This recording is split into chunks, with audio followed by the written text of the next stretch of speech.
Welcome back to KPI Fireside, a continuous improvement podcast. If this is your first time listening in, welcome. We're happy to have you join us. Our mission here is simple: to improve companies and improve careers through continuous improvement.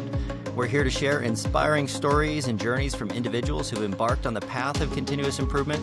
Through these interviews with leaders, innovators, and change makers, we explore the sparks that ignite transformative journeys, both within organizations and in personal and career growth. So whether you're just starting out or looking to take your improvement efforts to the next level, this podcast is here to guide, inspire, and empower you. We know that sometimes the path to improvement can be lonely. You might be trying to push an improvement agenda in an organization that wants to keep doing things the old way.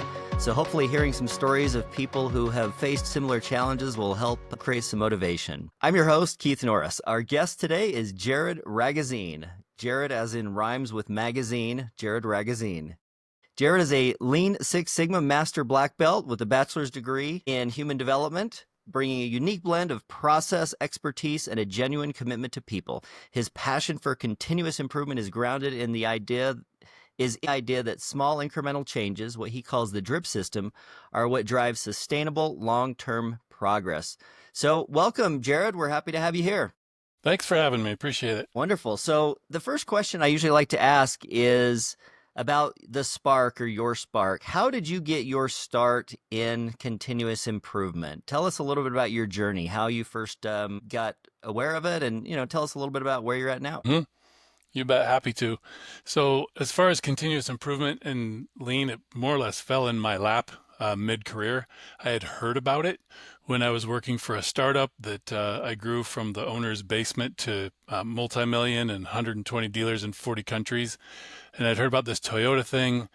And in my career, I'm about 20 years in, but it was about halfway through before it became my full-time role. And when I say it fell in my lap, I was talking with folks about opportunities, and I was going down the path that I had been down through entrepreneurial business development experience or any of those roles that I had previously. Senior sales manager was the last role that I had had for that organization. So I was looking at a sales role, and I had this really great friend of mine who was very good at listening and said, you know what, I hear what you're saying, but I see what's on your resume, but what I hear you saying is you're looking for a role in this other realm, and started to describe lean and continuous improvement. Asked me if I had ever heard of it, and I told him only had heard of it, and that's it. And he knew of an opportunity in the area where they were looking for their first continuous improvement manager, and introduced me to that organization. And through a series of conversations, we ended up joining forces, and I got to now spend 40 hours a week or more with my full-time primary bandwidth on all things continuous improvement. And it was really cool because this organization, this was in 2016, they had started their lean journey in 2004. They had a consultant. Typical, however, with some implementations is there's a bunch of half-done Kaizens is what they said. And they said, no more. We want to have somebody on site who can help us really get into this continuous improvement. And so because if it's event-based, then it's discontinuous improvement, right? It's like we want it every day. And the point being there is that consultant was still around, and they continued to keep him in connection with me to train me up and to show me the ropes. And he's one of the folks who was training. He was trained by the Japanese, and he went in, was in the first fleet of consultants training Boeing and later into Genie. And so I know pedigree's a big thing for folks like us, and so I'll mention that. And so I was really grateful for my friend who recognized an opportunity, and then some folks who believed in me and provided resources and opportunities for creativity and growth. And now 9 years later, I can't believe it's been that long. I am so happy with what I do. My wife tells people jokingly that Jared found out what he wants to do when he grows up. And for me, I had no idea that this was a career field or that it was even a role or a path. And so it found me more or less, and I'm so happy that it did. That's awesome. That's a great story. And it's so interesting to me that is your story, because I hear something similar from a lot of people that are involved in this discipline. And a couple of things that I picked up on that was, first of all, there was a time in your life where you didn't even realize that this was a thing, like everybody grows up knowing that attorneys is a thing and doctors is a thing and mechanics is a thing and people that build stuff is a thing, but this thing called continuous improvement, I think a lot of people aren't even really aware of it as like a career path. What was like your first job title where it was more than just a part of the role, but it was like the primary thing that you did? Sure. Yeah. So continuous improvement manager. And was that in an organization that had like a lot of different sites or locations? Right. So that first, I've been in the continuous improvement manager or later continuous improvement director for a number of companies now. So the first company, no, it was a single site, but other companies, there have been multiple sites. And then ranging from, like I said, the experience I've had is working for a startup all the way to like 45,000 employee global company. Yeah, that's really interesting. I mean, continuous improvement is a word I like to use, just business improvement even more generically, but there's a lot of very specific disciplines within that. If you talked about Toyota or lean or, it's gone by a lot of different terms over the years. Do you find that I guess I'll call it the language that's used in presenting this concept of continuous improvement is something that you need to juggle in making it work inside of a company? Inside a company, less so. It's more when people ask what I do, I'm still trying to figure out a good answer for that. Sometimes I'll hold my breath, I'll take a big breath and tell them I'm in Lean and Six Sigma and ask if they've ever heard of it. And like 1 out of 10, like, oh, I know what that is. And then, we're going. Most of the time, I just describe it as a efficiency expert, or it's the idea of like good, better, best meets business, or creating these positive cultures of continuous improvement where everybody sees improvement as part of their daily work. And so I try and describe it that way to folks who ask what I do. But I guess the same, back to your question, same conversation happens internally when folks are like, so what do you do, or what is this we're doing now? Yeah, you touched on something else that I think is an interesting topic in this arena, which is how to make continuous improvement continuous and not just occasional. So you go ahead and talk to me about your things you've seen. It sounds like you had an experience where it was periodic or incremental and you came in to try to make it more continuous. Yeah, so that was a problem I was trying to solve from the very beginning of my lean journey, because that was one thing that the organization was working on. I was asked, hey, Jared, company owner came to me and said, I want an improvement idea system that's fueled by the employees. And here's what I want you to do, and kind of described the process. I wasn't so sure that the process was going to work by having everybody write down their ideas on a really nice glass board in the break room and put their name next to the idea. And occasionally I would walk by, review the ideas, go over to the people and have them tell me more, and we do the idea. I saw myself as a constraint pretty quickly. And so I got clear on what he wanted. Wanted an improvement idea system that was fueled by the employees, and then went to work developing something that's actually spread to other companies, not just by me when I go there, but I've gone into companies that have this system that was developed there by me and a very open to change supervisor in a pilot department. And I can talk more about the A6 and the details of that. But essentially that's where it started. And again, it was because of the half-done Kaizens. It was looking back, the way I describe all of like the big picture landscape of lean, operational excellence, Six Sigma, continuous improvement, like any of the different terms for it. I like continuous improvement. It definitely, for a lot of reasons. But what I've noticed is that when a company is going to do a Kaizen event, let's say it's a 5-day improvement event, then that means that for 1 week we're going to improve, and then for 3 weeks we're not. And so I call it discontinuous improvement, kind of jokingly. But it's the idea of how do we make improvement part of our daily work, and frankly of all the really, really cool breakthroughs and systems developments that are sustaining today, and money savings and customers served and all of that. That first company I worked with, I'm most proud of the fact that everybody there sees improvement as a part of their daily work. It's just a natural, instinctive thing. And so that's where I saw the power of lean when it comes to culture. How do you engage everybody every day? And there's that saying in lean about everybody every day, but how do you do that? And so I've been working for 9 years on that and have seen it makes all the difference. And if you were to graph just the number of Kaizen events compared to the quick wins and the just do it's, which this A6 that I created really helps to bring visual management to that. The volume of quick wins are so much higher. They're in the hundreds compared to the single digits or a dozen. And so it's the mixture of the two. It's not just one or the other. And then there's a third type of project, your deep dives that are going to last longer than a week. Maybe they're months, maybe it's a year long.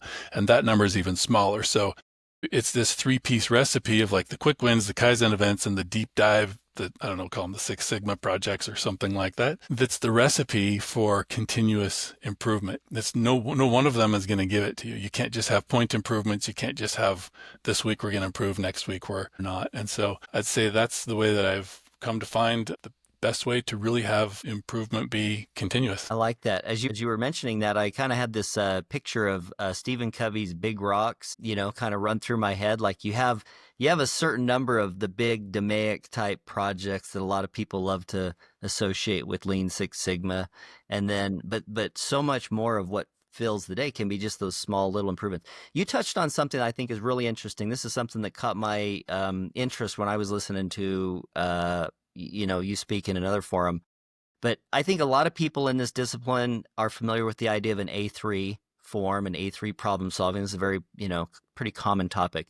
But you have this A6 concept that you've shared. Would you mind explaining both of those and your unique approach? Of course. Yeah. Thanks for asking. So for those who may not be familiar with an A3, briefly, a lot of this lean and continuous improvement stuff is credited, Toyota's credited with it. One of the things that is done for problem solving is for trying to solve complex problems is to write on a large piece of paper, which we would call 11 by 17. International paper size is A3. And you basically map out the full story about a problem, current state, trying to understand why that's happening, and to keep it simple, basically setting up the experimenting cycle or PDCA to work toward a better future. So the A3 tends to be quite time consuming. There's a lot of studying and analysis involved, and it tends to move. It feels like it can move slow, but it's very methodical, and it's A3 is a critical thinking tool to solve complex problems. Well, there's this other element that I was just describing about the quick wins and the just do. It's like sometimes you know exactly what's going to solve something. And I feel like if you're 100% sure that the next step you're going to take is going to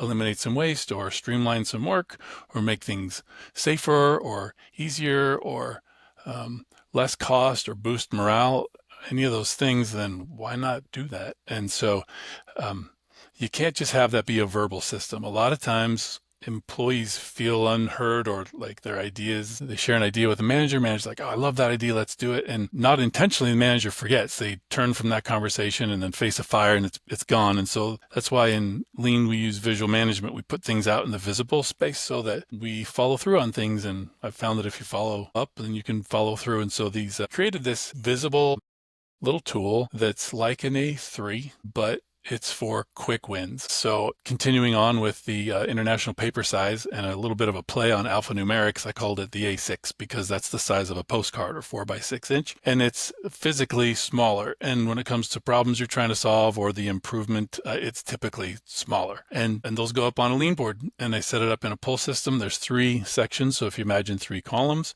far left, you have a small queue of opportunities. And I always put a max on that, no more than 6 at one time. And the team votes them in to the middle section, which is the in process. And there's a max of 3, only 3 at a time. Hot take, of those 3, only 1 can be an A3 because that's the bigger, larger project, and we can't jeopardize improvement being held up because of 3 large improvement projects. So you have an A3 on the board, 2 spots for an A6, and you can flow improvement across the top over to the 3rd section on the board, the far right section, which is the completed. No maximum there. We'll take all the improvements you can get. And you leave them on the board. The A3s, the A6s, they all flow over there, and they're kept in transparency sleeves for a few reasons. One, first of all, let's honor the people whose idea it was to bring it up to the board and the little project team that might have been there and have that. And second of all, it helps us to sustain. Like we flip through and like, hey, this is where we were at. Or this is where we got to. Are we still experiencing those gains and those wins? And if it's a yes, like, hey, do we want to like try and raise the bar again? And you can take an idea and cycle it back through. So to summarize, the way to handle those quick win improvements, the A6 was created, and it's a card that you can actually move so that you don't have to erase it from one section and rewrite it. We actually started there and quickly realized we've got some waste in this improvement process. And it's got set fields. I could talk more about the A6 in detail, but high level, that's what it is, why it was created, and how it works. And it's yielded some incredible results. I'd love to hear, like the fields or the content that you put on that A6 form. And A6 is one of the things that has just been magical. Seriously, had incredible impact for companies. The A6, again, it's a 4x6-inch postcard-sized idea card, and it lives on a lean board. And there's different sections to it. Of course, somebody's going to put their name on it, and then the date, and then the idea that they have. And they're going to then qualify the idea, like how does this pertain to work? And there's different sections like what improvement type is it related to quality, cost, delivery, safety, morale, or is it connected to a TTI like on a Hoshin Conry matrix? And then after you've kind of qualified it, then move over to the waste section. Hey, what wastes are associated with this idea? And those are all there. And basically it's just like little check boxes. They don't have to know them. They don't have to write them in. It's just very simple to fill it out. There's a couple other details on there, but lastly, it's there's a due date, like an anticipated achieved by date. And then there's a PDCA circle that's sectioned into quadrants so that as you're moving through the improvement, you can just shade in progress, like, hey, we're in the plan phase, or we're doing, or we're checking now. And so the way that it works is, we have pads of these, maybe 50 to a pad. The back of the pad has a large magnet on it so that it can be on the board. Anybody can fill one out. The hope is that everybody will eventually. And then when they go on the board, again, there's only 6 allowed at one time in the far left section for opportunities. And it's a pull system. So as soon as one opens up, because it's moved into the middle section to be in process, then somebody who's got an idea card or an A6 filled out and it's in their locker or it's at their desk, then they can put it up on the board.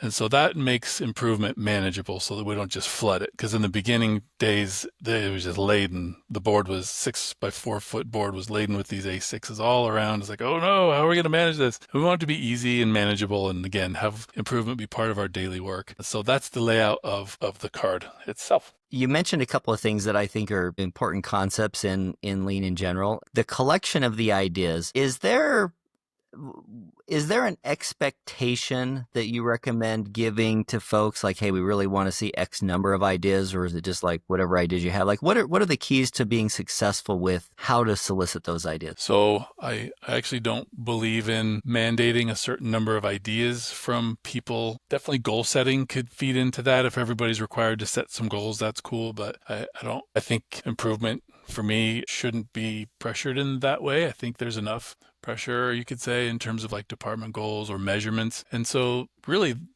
the A6 gives a voice to people who have ideas on how to contribute to the department meeting those goals so that the company meets its goals, or just if somebody has an idea that's going to boost morale, that counts. Put it up. If it's not going to move any needle, don't care. We're building a culture here. We want people to build this muscle memory of, so that improvement is second nature. One really important nuance to all of this, a lesson learned early on is, and I tell this to managers because these are the reason why I went to departments instead of using a central board at this company where all the ideas lived, is I was going to be the bottleneck. I couldn't be the one managing all of this. So immediately I put it in the departments. And after we piloted it in one department and dialed it and got it to where it was working really well, then we scaled it to all the other departments and they plugged it in to their department huddles.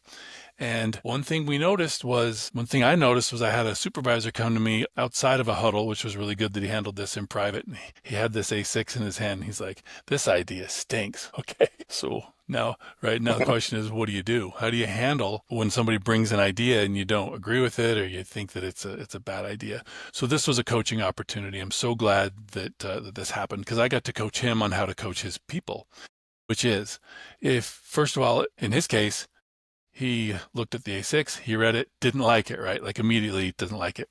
So I asked him some questions. I said, have you talked to the person about this? He's like, no, I'm talking to you first. I was like, okay, cool. So the first thing that I would coach anybody is to say, tell me more. Be positive, be optimistic. The rule is somebody's first idea can't be their last. You're going to harm the big picture of creating a positive, lean culture of continuous improvement if you're going to make people wrong for being creative. So that was question one, tell me more. And what's helpful there is because if maybe somebody just doesn't write very well. They don't express themselves in writing the way they would verbally. So go and ask him to tell you more. He says, okay, I'll do that. And I said a couple other things to consider. At least one is, as I read this, I'm not sure that there's like, what's the waste that's going to be eliminated as a result of this idea? And he's looking at it. And he said, I don't know. It's like, hey, there might be, there might not. So this is an opportunity for you to go to your employee and just talk through it and let me know how it goes. He came back to me the next day. He said that it went really great. He misunderstood what was meant by what was written. It was a great idea. They implemented it. It was one of the early wins, and it was a thing that got people's attention, especially there's people who want to improve, and they're like your early adopters. There's those who are like, I'm not so sure. Let's just see how this plays out. And then those who are like, no, not going to participate in that. And that those first days were very important to, people call it buy-in, but I call it just getting engagement, like legitimate. It's working. It's cool. This gives everybody a voice. And people took note of that and started to participate. The board was filling up, and then ideas just started to flow. And that was in 2016. And so I've been back to that organization, and 9 years later, it's still going. The system has sustained, and I'm very proud of it. In fact, as I said, the A6 is showing up in companies. Like I'm in Washington. It was developed in Spokane, Washington. I was in California, and I saw it in a company in California. And since I've presented at the LEI Summit and shared it with a lot of people. So I don't know what will really happen. My prediction is in 10 years, A6 will be just common tool in the lean toolbox.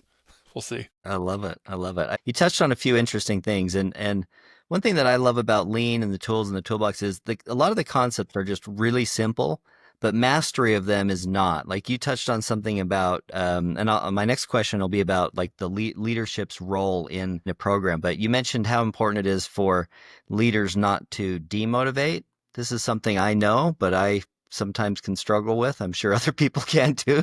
You see an idea, you're like, oh no, we shouldn't do it that way, right? You can definitely kill the initiative by throwing a wet blanket on those ideas sometimes. How would you describe what leadership in general needs to do to have this sort of a program, this sort of a culture be successful in an organization? And does it have to start from the top, or can it start somewhere else? Well, I'll start with the second question first because it's shorter. I don't think that it's top down or bottom up only. It can be either.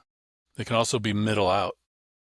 And the way to go about that is pretty much the same in my experience. But since we're talking about a top-down with a leader-centric question, I think that it's key that a leader is going to exemplify lean teachings. Like you could have a company owner or a company president who knows that lean is the thing to do, or that other company owners are doing it. And so they're going to bring it in and like say, we are a lean company or we are doing this. But there needs to be some participation in it. They've got to model it and engage in it. I love lean because there's something in it for everyone. If you're in the boardroom, there's elements of lean that are for you. If you're on the shop floor, the frontline worker, you're in the office, there's something for you. In fact, it goes so far as I love how lean is a win-win-win model because the employees benefit. Why? Because you're asking their ideas. The customers benefit because you're flowing that value to them. And the company benefits because they're more profitable when costs are reduced and customers are happy and quality's high and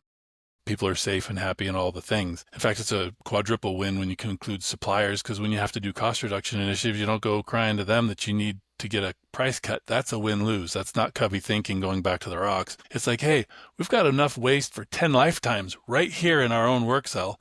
Let's look at that and let's go after our own stuff. So suppliers win. And it's all because it's based on respect for other people. So back to leadership and top down and having that be something that's going to work. I think that the only way you're really going to get a lean enterprise, like a wall-to-wall lean culture where it's not just operations that's benefiting from this, but also the support departments like engineering, HR, IT, accounting, sales, etc. And it does work there. It's probably going to be tougher to do that from bottom up. But the key is that the leaders are going to model it and engage in it. And because there's something for everybody, then I think that the very first thing that a leader needs to do, so if there's leaders listening who are thinking about starting a lean journey or early in it and wondering, what can I do? Or you've been doing it for 20 years and it's just not got the traction you want. Number one is approve time. Approve time for people to problem solve and Such a time good to one. experiment. Let them, it all comes down to a true learning organization. Like a company can do lean stuff, but unless they're thinking and acting scientifically, they're not lean. Sorry. That's the bottom line. And it takes time to problem solve. That kind of a work it looks different. And so it's not that attractive to some company owners to see somebody like sitting, thinking, noodling on something, trying to solve something that they could be kicking some serious butt over there, but it might not look like work. And so people might not engage in it. So you got to make it okay for people to problem solve. And again, caveat is that's not to be abused by somebody just sitting down, not working and saying I'm problem solving. We bring a structure to it. We bring guardrails and guidelines to make it very easy for people to participate. But that's number one is approve time. And then number two, be respectful, yourself, drive respect. If it's not one of your core values, consider embedding it in there, but definitely just be respectful. And then the third one is quite practical, but it's Gemba walks. What this is it's where the leadership team, and I've been on the front line, I've been on the leadership team. I think I've held most every position in a company except for engineer. And president. And that perspective is really helpful for a practitioner, I think, because I'm mindful of what's important to people and concerns they might have. And a Gemba walk is where the leadership team leaves the conference room or their office space and goes to where the value is added. So if it's a manufacturing environment, then it's going to be out on the factory floor. And you set up a cadence where something like every week you visit all the departments. Or in one company I worked in, it was a custom shower and tub composite company in Boise, Idaho. It was set up for an hour a week, Thursdays from 10 to 11 a.m. There were 16 departments total. And so we just divided it up and said, all right, we're going to go to 4 departments a week. That means that you can cycle through the whole company in a month. And what do you do there? Well, people have these A6s and other things that are on their continuous improvement board, if that's in place. If not, that's another system that interfaces with a Gemba walk. But whether there's a board there or not, the point is that company leaders are out there mingling, giving face time, and most importantly, listening and learning from the people in the organization so that the decisions made in the boardroom are better. Get off the carpet, get out there and learn and understand current state so that you're not up in the night making decisions that might not be as good as if you were informed by true current state. And so a Gemba walk gets leaders out there listening to their people. I can't tell you how many times I've seen companies where the story is we're waiting for the leaders to tell us what the goals are, right? Like these middle level managers. But at this middle level, like if you have some responsibility, or maybe a manager, even with a couple of people or a shift leader, or, I mean, if you've got a whole plant or something that you're managing, definitely there's a lot that you could do with or without higher level support. So I love what you said there about like middle out. Even if you're only responsible for your own area, there's stuff that you can do. And man, the world needs more people who are good at making stuff better generally. I mean, the whole mission of continuous improvement is just like you mentioned the win-win, the triple win, the quadruple win. There's so many layered benefits there that it's awesome. I want to come back to something that I would think of as like a metric around capacity, because you talked about improvement time or making time for improvement. And again, I've seen organizations that measure capacity and use capacity utilization as a little bit of an indicator of couple of things. One, if somebody's saying, oh, we're over capacity here, we've got overtime going on, that's a really good indicator that there's an opportunity for improvement work to be done there.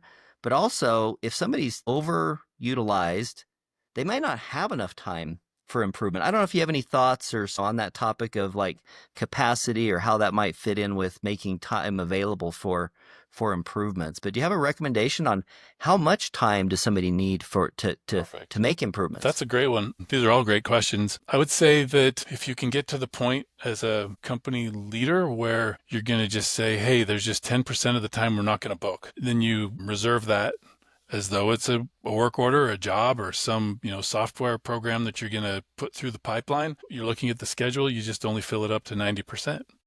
Maybe it's 95%, depends on your appetite. Start somewhere. If that's too much, then give everybody 10 minutes every day to tidy up their work area. That gets into another idea of workplace organization or FS, and make sure that, if people clean throughout the day, then they've got 10 minutes at the end of the day to work on their improvement idea. Go over to the A6 and work on that. You might have people working together as team members like, hey, I want my idea to go through, move out of the way, hurry up. And like, well, how about you help me? Okay, sweet. So it drives teamwork, and that's really good. And people will support the world they help create, not the one that Jared comes in and gives you. So, give people a voice, get them involved. And really it comes back to time. When I was saying that company leaders need to approve time, you could operationalize it in that way and say, we just don't book beyond this. And once we're at 90 or 95% with work for this day, this week, this time period, move on, start filling up the next day, week, or whatever, and don't overbook. The other thing you said is when you do have, like, from a capacity measurement perspective, I think that's a focusing tool, which is really cool. So it's like, all right, I have this time to improve. What do I do? Of all the things I could improve, the real question is, what are the things I should improve? And so we need focus, but where do we focus, and what is going to help me to prioritize?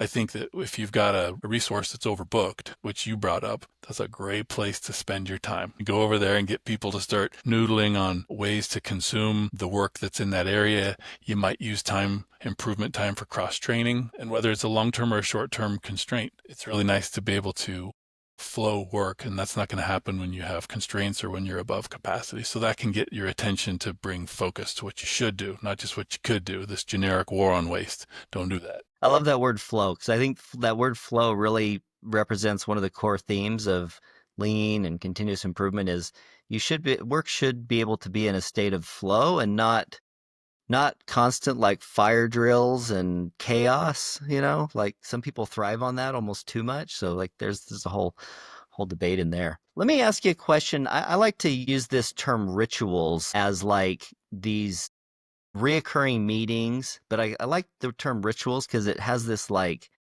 cultural significance, almost like a birthday party would be a ritual, right? Are there some rituals that somebody that is looking to be a lean company, if you were coming in as a consultant, you would kind of look for and say, because people use different words to describe a daily stand-up or a huddle or a board meeting or something.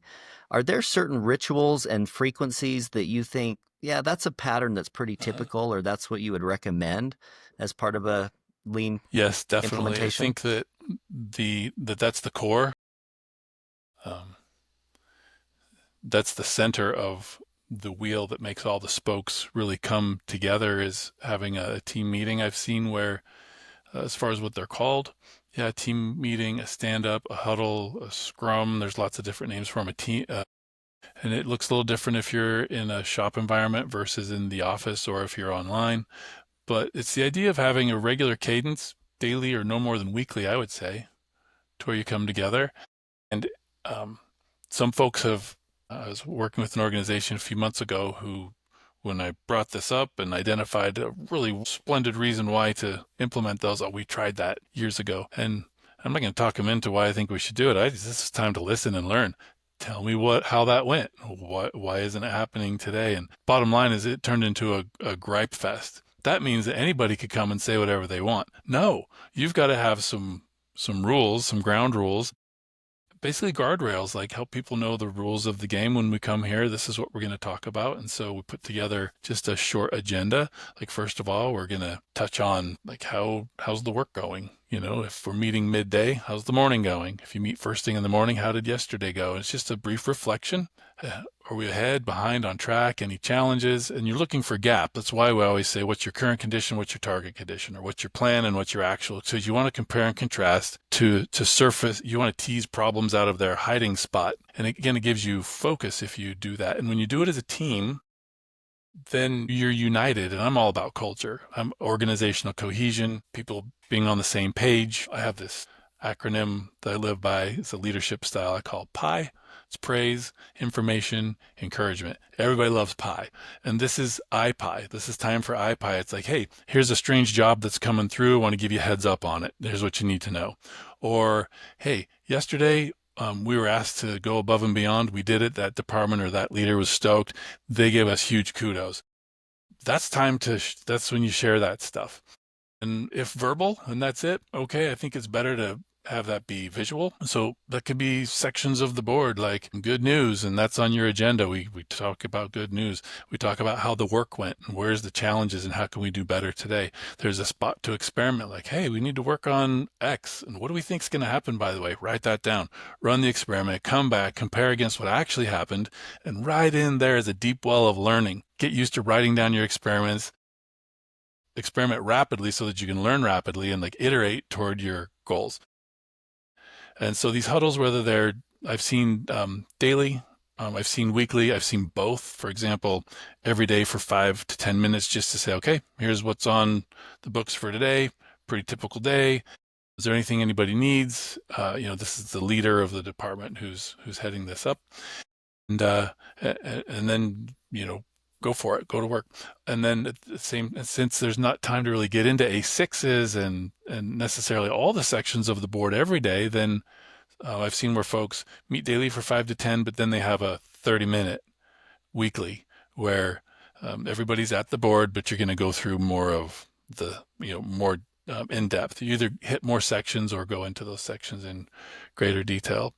And then if I could, I'll just bring a previous question and tie it into this one. It's like how could a leader engage? And if you did do Hoshin Connery, or this idea of like strategy for the company, and if company leaders are designing strategy in the boardroom, make sure that everybody knows it. Some company leaders are up in the night thinking that the front line knows what those are. The best I've seen is when the leadership team develops those goals in conjunction with the people that report to them, and you play catch ball. So it's a little bit of like, hey, here's what we're thinking. What do you think?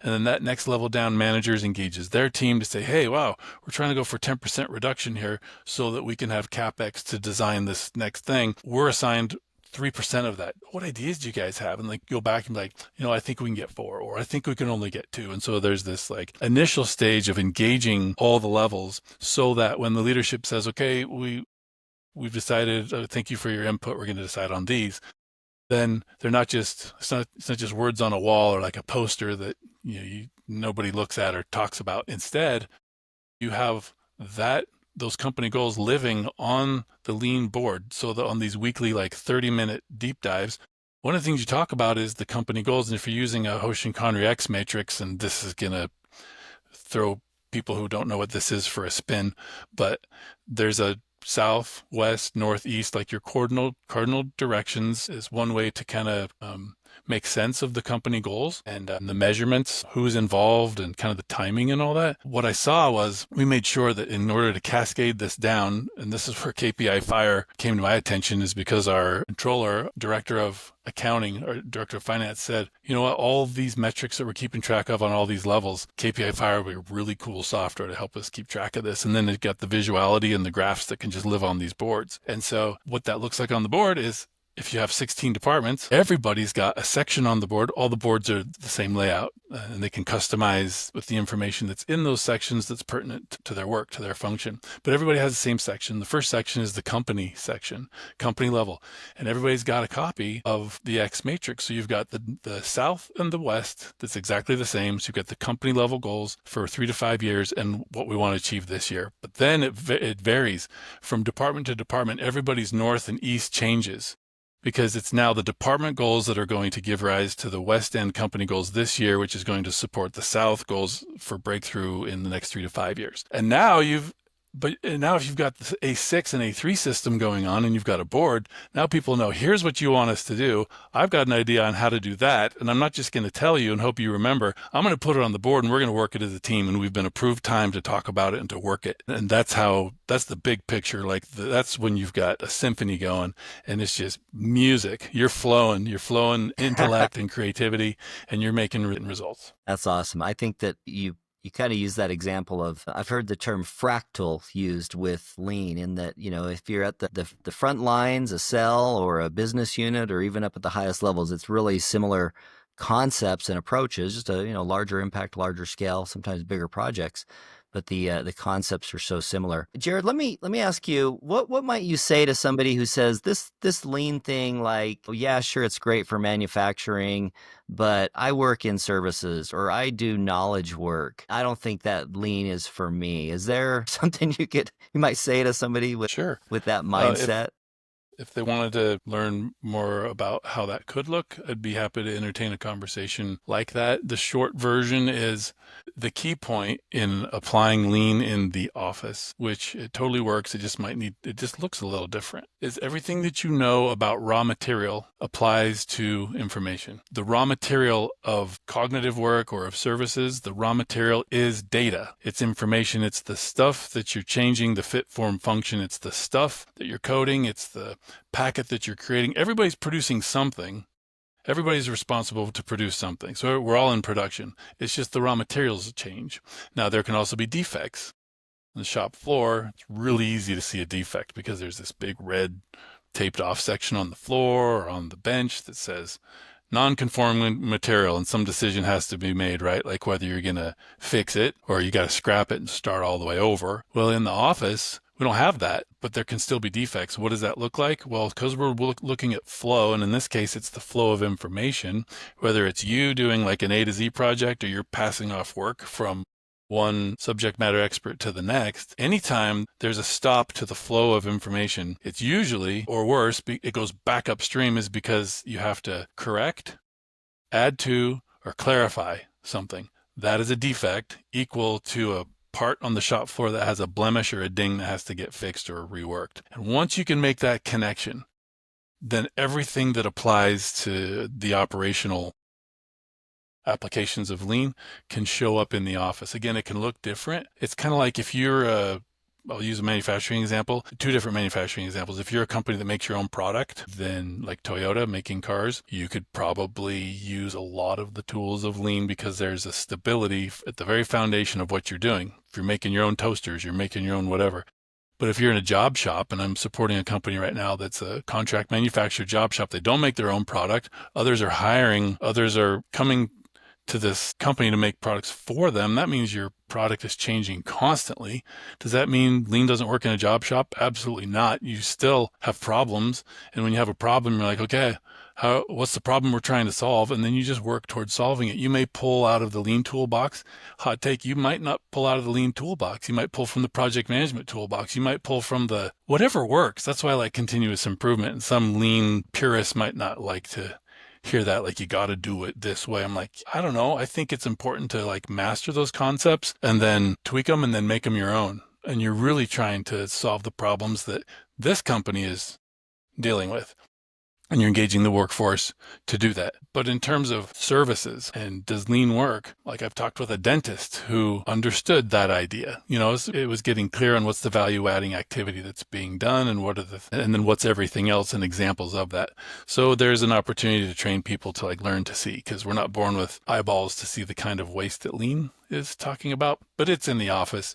And one last thing about office defects is I mentioned like the red squares. You don't have that in the office. You don't have a place where some information defect is going to go and sit for somebody to decide whether we're going to fix it or rework it. It just gets fixed and it hides. I'm not saying people hide it. It's just harder to see. It hides in the emails. It hides in the chats. It hides in the phone calls.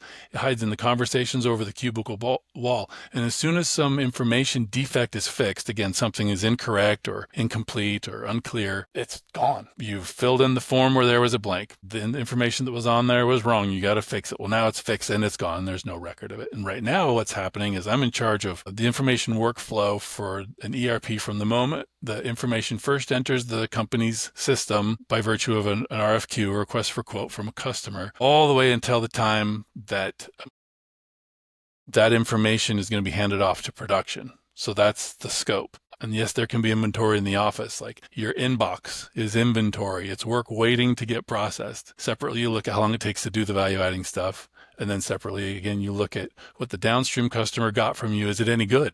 You did it on time, but is it any good? And so there's a first pass yield equivalent that we call percent complete and accurate. And if it's 100% complete and accurate, that means that the information just flowed. It just kept going downstream. But if it stops, or worse yet, came back in one of these awful rework loops, you would show that on the map and you'd be able to see it. Well, you need data on that. And so what we did is we set up kind of working with everybody gradually with this idea that, hey, we're going to start putting metrics in the office next week. Like, hey, we're gonna start tracking now, and so everybody's tracking their internal customer. Anytime a PO comes through, it's incorrect, or the sales order comes through and there's something missing, or the NPI packet for new product introduction goes to engineering. They're supposed to model something, but they don't have everything that they need. There's one of the rules of flow is full kit, and so you got to full kit your information. You got to have hard stop rules like Gandalf's staff, like you shall not pass. You're not going to pass this incomplete kit of information forward. But if you do, then like not in a mean way, but like this is all above board and we're all talking about it before we start doing it. Let's just keep track of that. Again, our goal is to work as a team. It's we, not me. Our goal as an office is to flow value to the production team so that they can produce a good part as easily as they can without having to stop and come back to the office. It's just the same thing further down and further up the value stream. And so we basically, to speed ahead and skip to the end, is putting these quality gates. So everybody is tracking the person just before them and giving them that score. But we did it all above board with respect, with purpose. So the contrast to that is somebody is like tracking your errors in secret, and 3 months later, they a little passive aggressive and like, hey, look at all these problems you've got. It's not that. It's like, hey, we're working together. We're trying to reach a goal. Meanwhile, we're dialing the ERP so that we can automate a lot of the stuff. And it works. It works. That's interesting. Well, Jared, there's so much good stuff in here. If anybody is interested in connecting with you or following with you or working with you, how might they get in touch with you, and how would you prefer that they connect feel with free you? to reach out if you have any questions about anything from this podcast or any other questions. If I can help you, I'll help you any way I can, or I'll connect you with somebody that might be able to if I can't. But I do offer consulting, and with my organization is Engage Forward. You could contact us there. Basically, Engage Forward empowers companies to make every day a good day at work by fostering continuous improvement and helping organizations, including manufacturers, to become employers of choice and cultivating a culture built on respect for people. So the website is engage-forward.com, and you can reach out that way as well, or find me on LinkedIn and Jared Ragozzine, like magazine. Thanks so much for joining us today on the podcast. We appreciate your time and your experience. If this episode of KPI Fireside is brought to us by KPI Fire, continuous improvement software. KPI Fire helps you align strategy, drive execution, and engage your people, all in one powerful software platform. So whether you're leading a team or transforming an entire organization, KPI Fire is your partner in achieving breakthrough results. You can learn more at kpifire.com. This concludes our episode of KPI Fireside, a continuous improvement podcast. If you enjoyed today's episode, be sure to follow us on the socials and share this podcast with friends or colleagues who are as passionate about continuous improvement as you are. You can find us anywhere you get your podcast, and until next time, keep driving progress and sparking change.